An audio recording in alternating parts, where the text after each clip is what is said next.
Assalamualaikum warahmatullahi wabarakatuh. Selamat datang di Ya, podcast kami waalaikumsalam. kelompok 5 kelas IT 3 yang beranggotakan dengan saya sendiri, Fahri Muhammad, Vinoel Pablo Napi Tupulu, Novi Yuli Tampu Bolon, Pentasari Kejeki Tinambunan, Rahman Amin.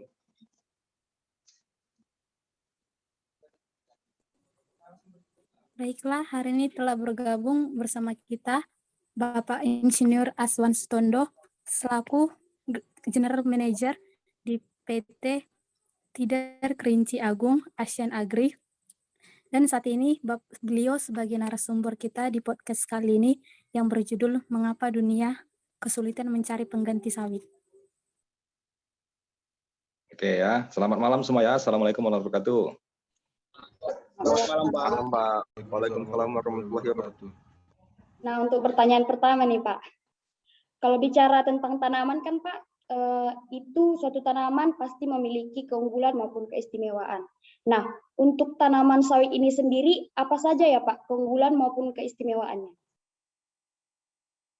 Ya, tanaman kelapa sawit itu memiliki keunggulan dibanding tanaman-tanaman nabati sejenis ya, yang menghasilkan minyak. Ya, jadi keunggulan tanaman kelapa sawit ini memiliki efisiensi dan produktivitas yang tinggi dibanding oleh tanaman-tanaman nabati yang menghasilkan minyak. Tadi sudah saya jelaskan sebenarnya pada kotes yang pertama.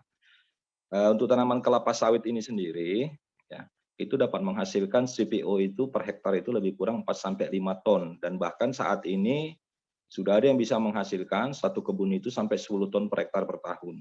Ya, jadi disitulah salah satu keistimewaan dari tanaman kelapa sawit ini. Ya, jadi dengan areal yang tidak terlalu luas sebenarnya dia bisa menghasilkan potensi minyak yang cukup tinggi.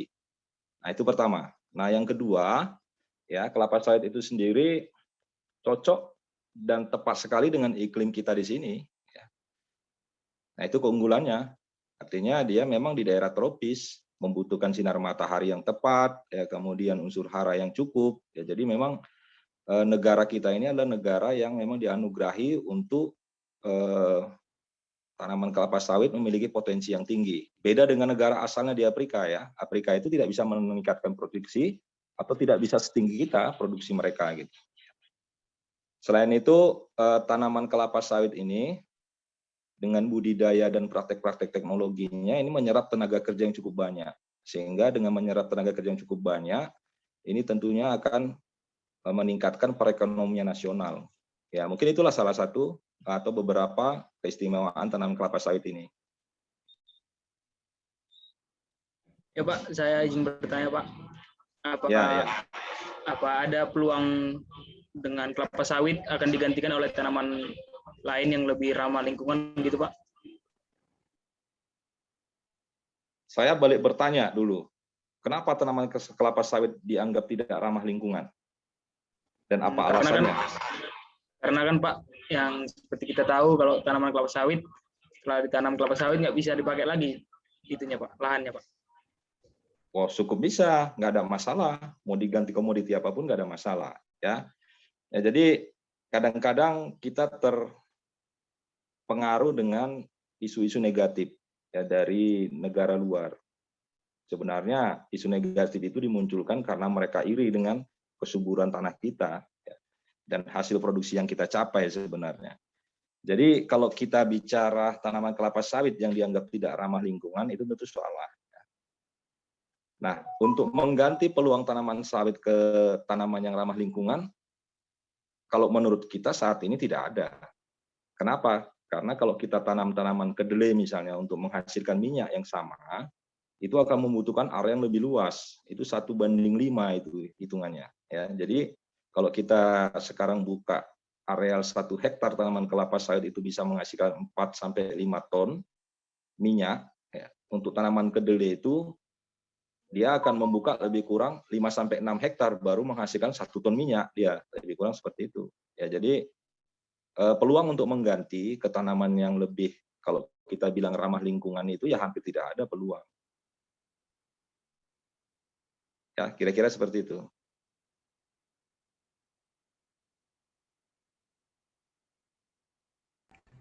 Lagi? Di pertanyaan ketiga, Pak. tidakkah lebih baik kita izin Pak, apa suara saya kedengaran Pak? Ya, dengar, Min, dengar. Tidakkah lebih baik kita menghentikan penggunaan kelapa sawit, Pak? Pertanyaan saya lagi, kenapa alasannya kita harus menghentikan penggunaan kelapa sawit sementara komoditas ini hasilnya adalah merupakan bahan pokok untuk di hampir seluruh dunia, menjadi suatu kebutuhan saat ini gitu. Nah, alasannya apa kita harus berhentikan? Menurut Amin kira-kira apa?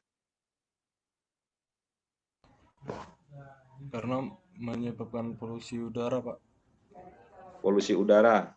Ya, jadi sekarang gini, yang perlu kita jelaskan di sini bahwa saat ini industri kelapa sawit sudah menerapkan regulasi-regulasi yang ditentukan oleh pemerintah. Ya, pertama, pada saat kita ingin menegakkan satu pabrik, kita memiliki izin yang sangat ketat. Ya, di sana juga dihitung tingkat polusi udaranya berapa, bahkan tingkat kebisingan juga dihitung. Ya, tingkat kebisingan dari mesin-mesin pabrik itu sendiri dihitung. Ya, dia masih dalam konteks wajar atau tidak. Ya.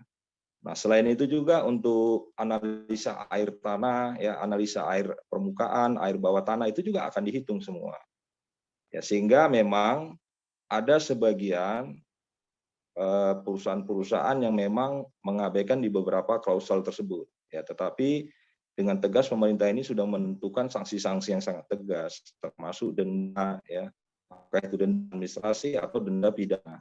Ya, jadi sehingga kalau kita lihat secara umum saat ini beberapa perusahaan itu sudah berbenah ya untuk melakukan perbaikan bagaimana industri tanaman kelapa sawit ini tidak memberikan citra yang negatif di mata dunia. Ya, kira-kira seperti itu. Amin ya. Terima kasih, Pak. Ya, jadi Pak, memang tanaman kelapa sawit itu yang paling bagus ya Pak untuk sekarang untuk di konsumsi masyarakat ya Pak, daripada tanaman kedelai. Ini sekarang bicara apa? Produk ya? Iya Pak, bicara tentang produknya Pak. Kan kita tahu produk kelapa sawit ini kan sangat banyak sekali Pak. Ya, kalau kita bisa baca di literatur beberapa tempat, ya, tanaman kelapa sawit ini mengandung vitamin A dan vitamin E.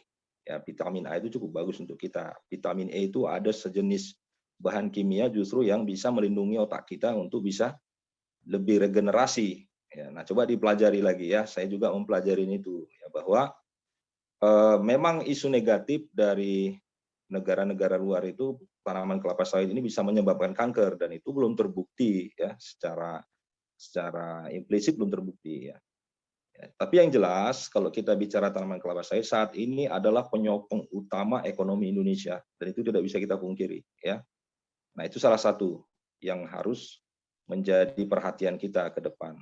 Ya, jadi kita menghadapi berapa kali krisis sebenarnya. Krisis 97, 98 ya, sampai 2000. Kemudian krisis 2005, 2008. Terakhir kemarin krisis pandemi ya. Nah, tetapi di balik krisis itu ada hikmah sebenarnya untuk tanaman kelapa sawit. Dengan krisis itu harga CPO kita luar biasa di luar sana. Nah, itulah yang menopang ekonomi negara kita. Mungkin kalau tidak ada tanaman kelapa sawit ini udah ambruk ekonomi Indonesia ini gitu. Ya, jadi makanya kalau kita berbicara kelapa sawit kita tidak bisa melihat dari satu sisi saja sebenarnya. Ya, dari sisi beberapa sisi harus kita lihat. Nah, secara lingkungan, kalau kita lihat di sini kan tadi kita bicara bahwa apakah tidak diganti dengan ramah lingkungan dan segala macam ya. Nah, kita bisa lihat bahwa tempat saya sendiri di sini ini ada 28.000 hektar total yang harus kita kuasai, yang harus kita usahakan ya. Dari 28.000 hektar itu ada 2.400 hektar itu areal konservasi yang tidak kita usahakan, kita hutankan, kayunya besar-besar. Nah, itulah sumber oksigen untuk kita di sini. Nah, tambah lagi di sini dialiri air sungai-sungai karena kebetulan kita di bawah Danau Gunung 7 ya, dekat Gunung Kerinci. Nah, di sini airnya juga jernih-jernih. Di pinggiran sungai itu juga kita pelihara areal das kita, daerah aliran sungai. Itu 100 sampai 200 meter tidak boleh kita usahakan. Nah, di sini juga ada PRSHD ya. Pusat Rehabilitasi Harimau Damas Raya. Jadi seluruh harimau yang berkonflik di wilayah Sumatera ini memang di-stay-kan di sini. Ya, nanti kita lepas liarkan lagi gitu. Ya, jadi memang kalau kita berbicara secara isu lingkungan, mereka tidak tahu apa yang sudah kita buat ya dari pengusaha ini sendiri. Dan itu membutuhkan biaya yang cukup besar, bukan sedikit ya. Jadi usaha-usaha yang dilakukan oleh perusahaan itu bagaimana menangkis citra negatif terhadap lingkungan ini sudah cukup banyak sebenarnya dilakukan oleh perusahaan ya. Nah, kira-kira seperti itu ya, apa ya, Fahri ya. Baik, Pak. Kan? Gini Pak, jika sawit itu berhenti dibudidayakan atau beralih ke tanaman pengganti lainnya, apa dampak yang terjadi bagi lingkungan, masyarakat yang mata pencariannya petani sawit, bagi produsen sawit, industri terkait, dan bagi negara, Pak? Oke, untuk masyarakat terutama ya, saat ini masyarakat banyak bergantung dari tanaman kelapa sawit, terutama di bisnis industri yang saat ini berkembang, seperti di Palembang, Jambi, ya, Riau, Sumatera Barat, dan Sumatera Utara. Ya, dengan adanya bisnis kelapa sawit, dampak terhadap masyarakat di seputaran bahwa itu menjadi mata pencarian utama sekarang. Bukan hanya petani kelapa sawit, tetapi turunan-turunan dari kegiatan itu sendiri. Apa turunan-turunan kegiatan dari kelapa sawit itu sendiri? Yang pertama, tentunya pasar akan semakin meningkat. Karena apa? Permintaan pupuk dan segala macam meningkat. Ya. Nah, yang kedua, transportasi mengantar antara buah kelapa sawit yang dimiliki oleh masyarakat ke pabrik. Nah, ini juga menjadi bagian dari peningkatan ekonomi. Ya, jadi kalau memang kelapa sawit tidak ada, maka yang akan berdampak itu cukup luas, ya, sangat cukup luas, termasuk devisa terhadap pemerintah. Kenapa? Karena setiap aktivitas dan transaksi uang ini kan ada pajak ya. Di sini setiap transaksi uang, apakah itu terhadap supplier ya, supplier kelapa sawit, dari petani yang menerima, kemudian sekarang ada izin usaha perkebunan, ya IUP yang namanya itu.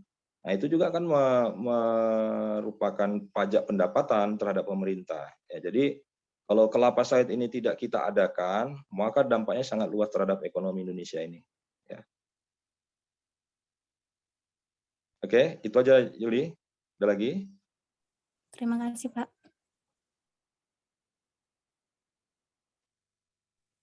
Oke, baik Pak. Terima kasih ya kepada Bapak Insinyur Aswan Sutondo selaku GM PT TKA Asian Agri yang sudah meluangkan waktunya untuk hadir di podcast kelompok 5 IT3. Mudah-mudahan kita semua diberi kesehatan di masa pandemi seperti ini. Terima kasih sekali ya Pak. Assalamualaikum warahmatullahi wabarakatuh. Ya, waalaikumsalam warahmatullahi wabarakatuh. Terima kasih.